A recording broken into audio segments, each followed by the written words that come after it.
C'est Zaza, aujourd'hui je vous propose une soupe de légumes pleine de vitamines, donc on regarde la recette.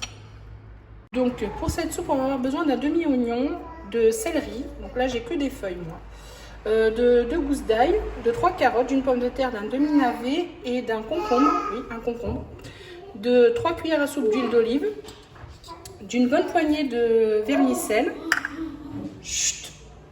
d'un knorr, de poivre, de sel et d'un bouillon de légumes, voilà, et d'eau. Vous pouvez rajouter aussi de l'eau.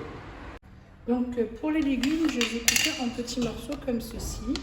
J'ai déjà coupé les navets, les carottes, les oignons et le céleri. Je vais les rajouter dans mon bouillon de légumes. Alors si vous n'avez pas de bouillon de légumes, vous mettez un knorr dans de l'eau et ça suffit.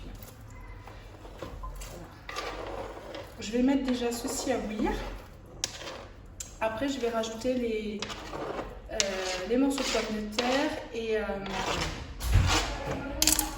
donc là, je vais mettre à bouillir les premiers légumes. Après, je rajoute donc les concombres et les pommes de terre. Donc, dans une casserole, j'ai mis la valeur de 1 litre d'eau, un peu d'huile d'olive, la valeur de 2 cuillères à soupe, du sel et du poivre. Je vais le mettre à cuire et je vais rajouter le vermicelle quand ça va bouillir. Donc voilà, le bouillon est prêt. J'ai rajouté mon vermicelle. Je vais le laisser cuire 10 minutes.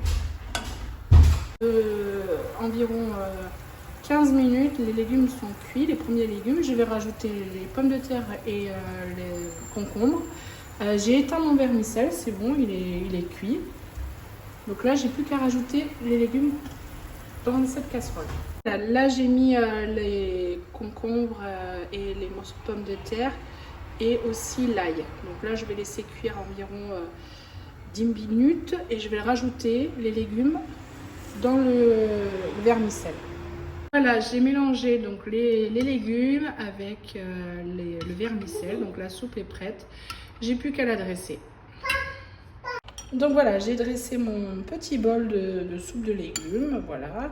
Je l'ai accompagné de pain grillé, je l'ai juste badigeonné un petit peu d'huile d'olive et je l'ai fait griller. Donc voilà. Si cette recette vous a plu, n'hésitez pas à vous abonner si ce n'est pas déjà fait, à liker bien sûr et à partager. Voilà, bon appétit!